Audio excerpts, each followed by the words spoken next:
여러분, 오늘 우리는 이 말씀을 통해서 신앙의 통이 큰 사람, 또 큰 그릇의 신앙을 가진 사람은 어떤 모습일까, 여기에 대해서 살펴보도록 하겠습니다. 여러분, 큰 그릇의 신앙은 과연 어떤 신앙이겠습니까?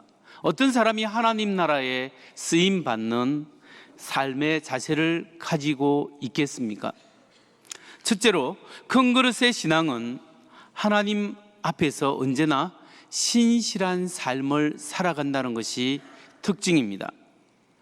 하나님 나라를 위해서 귀하게 쓰임받는 사람은 신앙이 통이 크고 이권에 흔들리지 않고 어떤 상황 속에서도 하나님 앞에서 신실한 삶을 살아가는 사람이 신앙의 통이 큰 사람이다 라고 말할 수 있습니다. 다윗이 바로 그런 사람이었습니다. 다윗은 어떤 상황에서도 하나님 앞에서 일관성 있게 신실함을 유지했습니다. 자기를 죽이려고 매일같이 쫓아왔던 그 사울 왕이 죽었지만 다윗은 그 원수 사울 왕의 죽음 앞에서도 신실하게 그리고 일관되게 자기의 할 도리를 다하였던 사람이었습니다. 하지만 사울 왕은 달랐습니다. 사울은 믿음으로 사는 사람이 아니라 자기 이권대로 살고 자기 기분에 이끌려 살았던 사람입니다. 그래서 하나님의 말씀에 불순종했고 아말렉을 진멸하는 명령에 거절했고 뿐만 아니라 불순종을 습관화했습니다. 그래서 자기 마음이 이끌리는 대로 이권대로 살아서 결국 죽었습니다. 오늘 본문에 나오는 아말렉 청년도 이와 마찬가지입니다. 아말렉 청년은 자기가 사울 왕을 죽였다고 하면 다윗이 기뻐할 것이라고 생각했습니다. 거짓말로 이권을 챙기려고 했습니다. 남의 불행을 이용하여 자기의 이익을 취하려고 했습니다. 여러분, 성경에 보면 종종 남의 불행을 기뻐하는 사람들을 보게 됩니다. 이웃이 불행을 당하고 이웃 나라에 어려움을 당하고 멸망하는 것을 박수치면서 기뻐하는 나라들을 종종 볼 수 있습니다. 예를 들어서 남유다 왕국이 멸망했습니다. 이 남유다 왕국이 멸망되고 예루살렘 성전이 파괴된 것을 굉장히 기뻐한 나라, 족속들이 있었습니다. 그게 에돔과 암몬과 두로라는 나라들입니다. 여러분, 하나님은 남이 잘 되는 것을 박수하지 못하고 시기하고 질투하고 저주하고 남이 잘못되는 것을 기뻐하는 그런 나라를 심판하십니다. 우리의 경쟁력은 우리의 선한 성품입니다. 예수님을 닮아가는 성품이 이 세상에서 우리의 경쟁력이라는 사실입니다. 정말 우리가 다시 한번 주님을 닮아가고 하나님의 믿음으로 살아가고 어려운 가운데서도 기도하면서 기쁨으로 밝음으로 희망을 가지고 예수 안에 소망을 가지고 서로 사랑하며 믿음으로 믿음, 소망, 사랑으로 살아가는 것이 우리가 이 세상에 보여줄 수 있는 경쟁력이라는 사실입니다. 여러분, 덕스러움과 virtue라고 하는 덕스러움 그리고 도덕적 인품은 기독교 신앙에서 우러러 나오는 거예요. 이 세상에 왜 인간이 도덕적으로 살아가야 되는가? 왜 사람이 덕을 쌓으며 살아가야 되는가? 가르치는 종교는 있지만 왜 그래야 되는가? 근본적인 이유를 알려주는 데는 아무도 없어요. 어느 철학, 어느 종교가 알려줄 수 없습니다. 그런데 제가 생각하기에는 다윗은 창조신앙을 가졌어요. 하나님이 인간을 창조했다.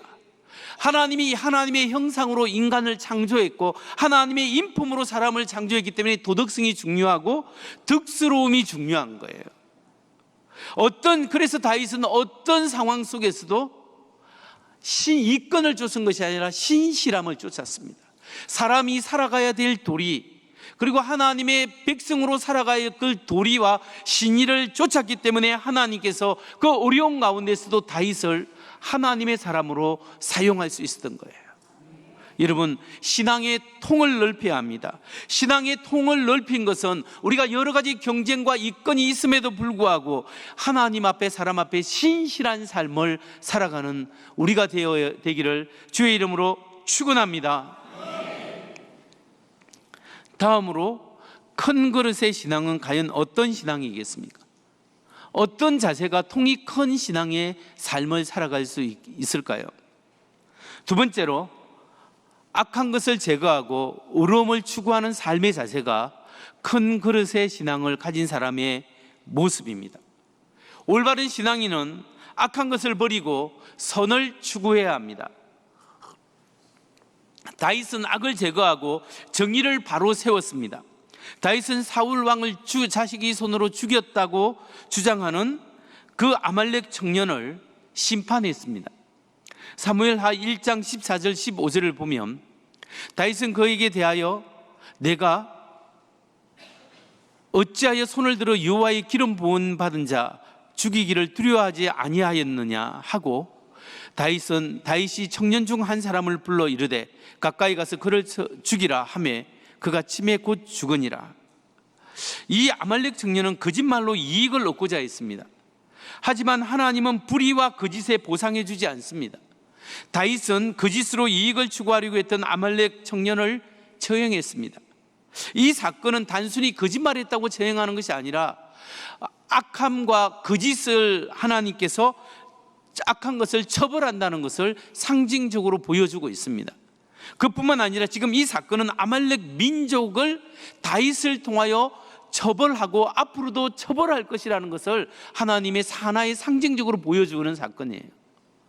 사울은 아말렉을 진멸하는 데 실패한 사람이에요.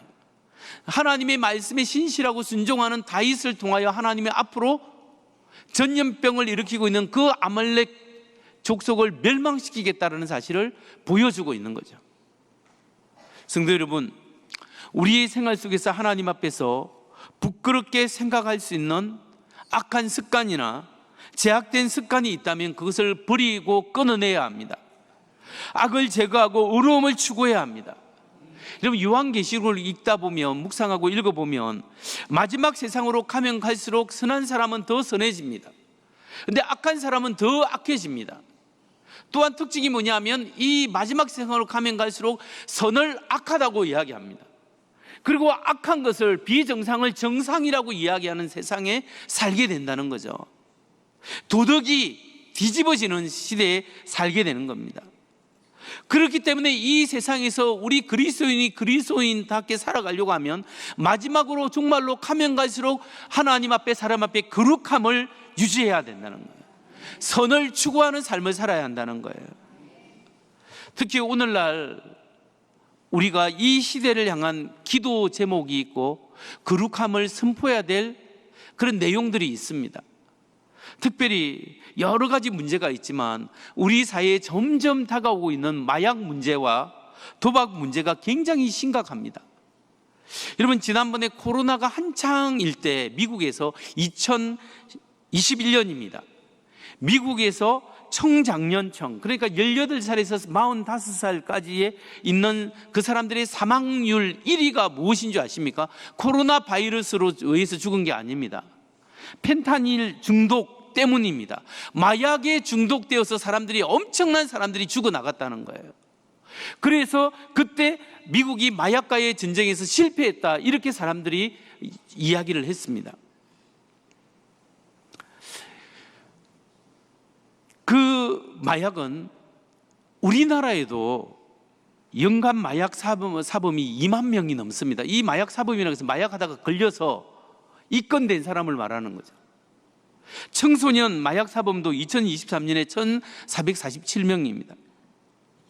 한국도 점점 마약이 심각하게 우리 주위에 퍼져나가고 있는데 이것이 실제로 심각하게 보이고 있습니다.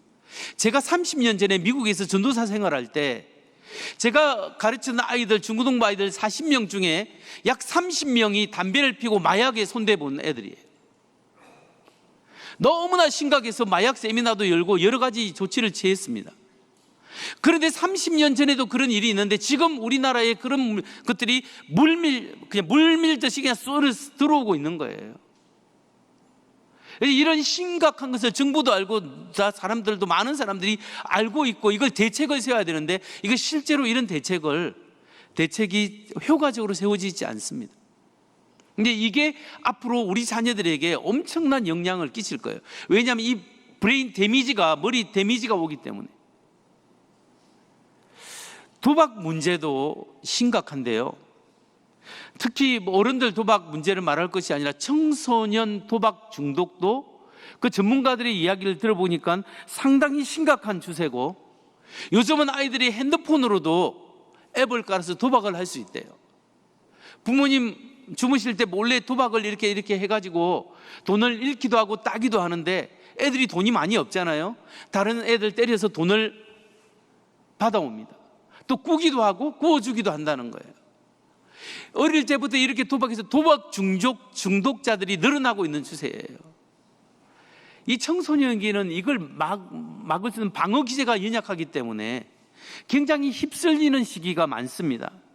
여러분, 이런 안 좋은 물결이 우리 사회에 사실 이렇게 쭉 오고 있는데 여기에 대해서 이게 안 돼 하고 우리 초등학생들에게, 중학생들에게, 청년들에게 이 사회를 향해서 우리가 이런 것을 몰아내고 거룩한 삶을 살아야 합니다 라고 이야기할 수 있는 기관이 어디예요? 그게 바로 교회라는 거예요. 우리가 하나님의 말씀에 의해서 우리 아이들에게 바로 가르치고 정말 우리가 진리를 위하여 살아가고 우리가 정말 정신을 차리고 너희 미래를 위하여 꿈을 꾸고 나아가야 한다. 거룩을 추구하라. 정직을 추구하라. 그리고 이렇게 선을 추구하라. 이렇게 말할 수 있는 것이 교회가 되어야 한다는 거예요. 그래서 이 세상이 악하면 악할수록 교회가 희망이라는 거예요.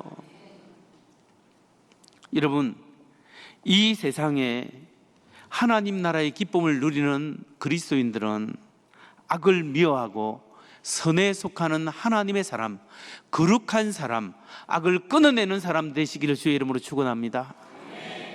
이제 마지막으로 큰 그릇의 신앙은 과연 어떤 신앙이겠습니까? 어떤 삶의 자세가 하나님 나라에 쓰임받는 신앙의 자세겠습니까? 세 번째로 그것은 선으로 악을 이기고 덕을 세우는 것입니다. 선으로 악을 이기고 덕을 세우는 것. 나를 어렵게 하고 피해를 준 사람에게 잘해주고 선하게 해준다는 것이 쉬운 일이겠습니까? 전혀 쉽지 않고 너무 힘듭니다. 하지만 하나님의 큰 은혜를 받은 사람, 하나님의 십자가의 사랑을 받은 사람은 선으로 악을 이기고 덕을 세우는 삶을 살아갈 수 있고 그렇게 하나님 앞에 놀라운 일에 사용될 수 있습니다. 여러분, 다윗을 보십시오.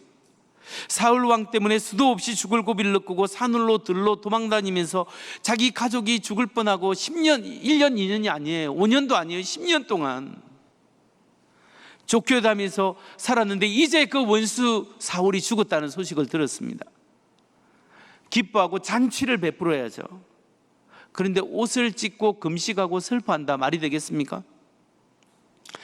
다윗이 그렇게 할 뿐만 아니라 할 노래라고 애도하는 곡을 만들었어요. 사울이 위대한 용사다, 그의 아들 요나단이 위대한 용사다, 이들을 추모하고 애통하는 곡을 만들어서 그리고 자기가 부를 뿐만 아니라 유다 족속에게 부르라고 시킨 거예요. 권유를 하는 거예요.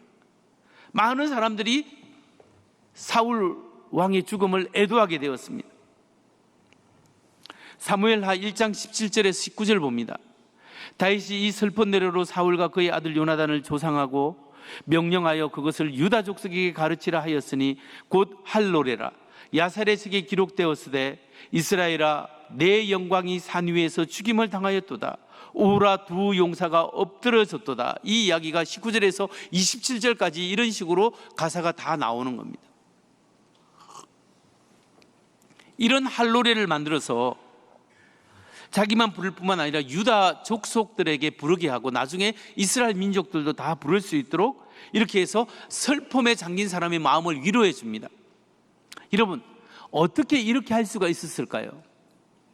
자기를 죽이려고 했던 그 원수의 죽음을 애도하고 어떻게 그 애도할 뿐만 아니라 그 사람을 찬양하는, 그 추모하는 노래를 백성들과 함께 부르게 할 수 있겠습니까?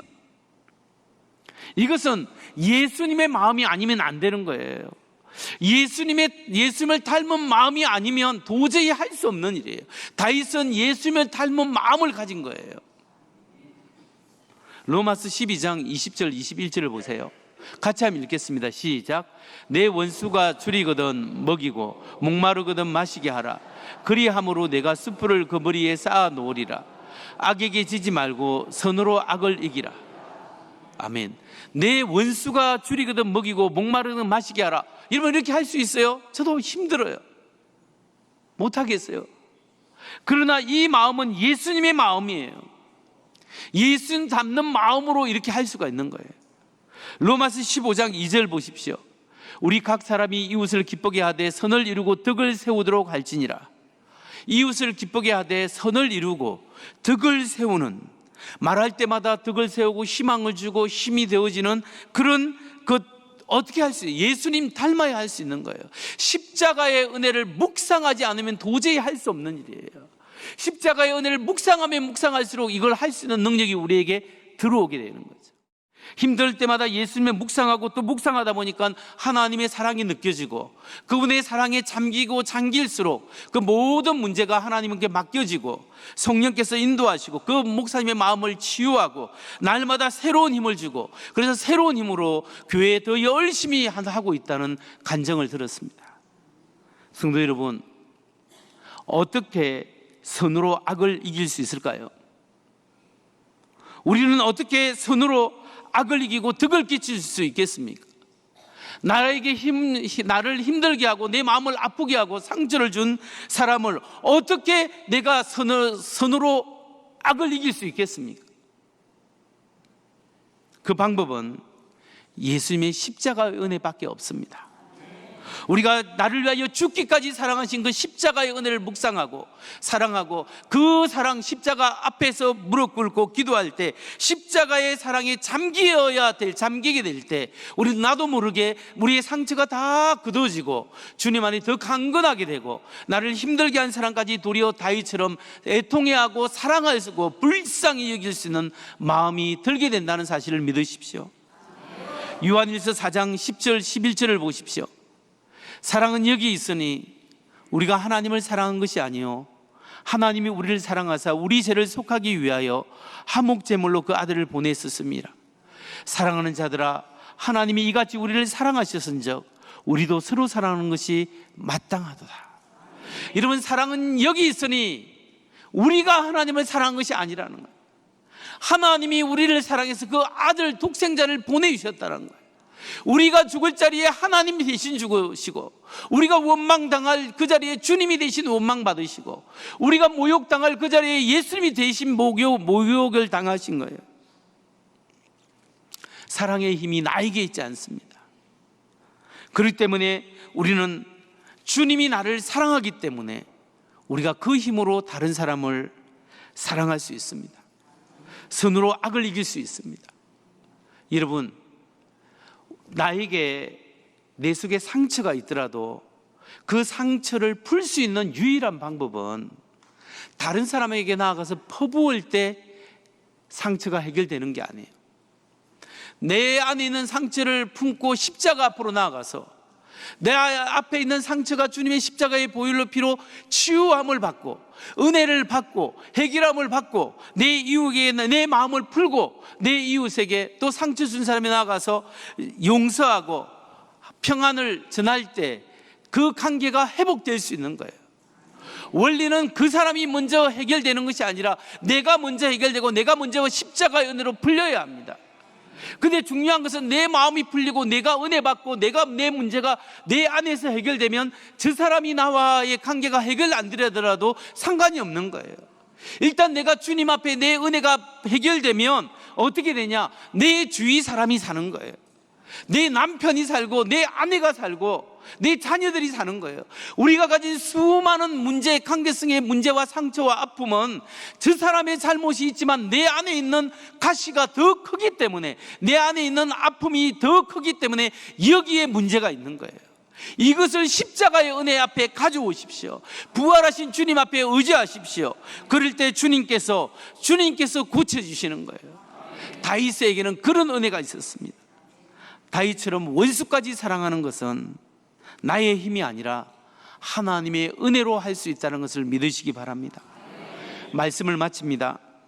성도 여러분, 다윗이 사울 왕과의 아픈 과거 관계를 청산하고 원수된 사울과 또 그의 아들을 위해서 애곡하는 곡을 불러서 이렇게 사람들에게 가르치고 부르라고 했습니다. 그런데 그 결과가 어떻게 된 줄 아십니까? 다윗은 사울이 죽은 후에 이스라엘 12족속 중에 다윗이 속한 유다 족속의 왕이 되었습니다. 금방 된 거예요. 그런데 다윗이 나중에 이스라엘 12족속의 온전한 이스라엘의 왕이 된 것은 유다 족속의 왕이 된 이후에 약 7년 6개월이 지났을 때입니다. 7년 반이 지난 후에 이스라엘의 온전한 왕이 될 수 있었습니다. 그런데 그 온전한 왕이 될 때 결정적인 역할을 한 게 뭐냐면 이 애곡하는 노래였다라는 거예요. 활의 노래. 왜냐하면 생각해 보십시오. 사람들이 블레셋과의 전쟁에서 패했을 때 수많은 사람들이 남편을 잃었습니다. 수많은 사람들이 자기 아들들을 잃어버렸습니다. 온 나라 전체가 슬픔에 잠겨 있습니다. 그에다가 이스라엘 왕 사울 왕도 죽었습니다. 비통합니다. 또한 사울 왕 밑에서 한 자리를 차지하거나 장수로서 활동했던 사람들이, 사울 왕과 친했던 사람들이 다윗이 정권을 잡으면 우리를 죽이지 않을까 두려움과 떨림 가운데 있었습니다. 염려가 있었죠. 그런데 다윗이 활의 노래, 사울 왕과 요나단을 애곡하는 노래를 만들어서 유다 족속에 부르고 이스라엘 민족 족속들에게 교류가 있었으니까 계속 다른 족속에게도 부르게 됩니다. 그러니까 가만히 보니까 이 다윗이 사울을 용서할 뿐만 아니라 사울을 칭송하고, 그렇다면 우리도 받아주지 않겠는가라고 생각해서 그 마음들이 다윗에게 다 쏠리게 되는 거죠. 그래서 일정한 시간이 지났을 때 자연스럽게 이 다윗은 이스라엘 전체의 왕이 될 수 있었다는 거죠.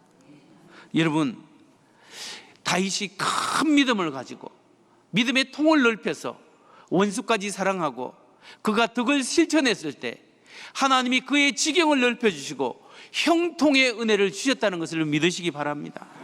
그렇기 때문에 여러분, 우리도 큰 믿음을 가지고 하나님 앞에 언제나 신실한 삶을 살아가는 우리가 되어야 합니다. 악한 것을 제거하고 의로움을 추구해야 합니다.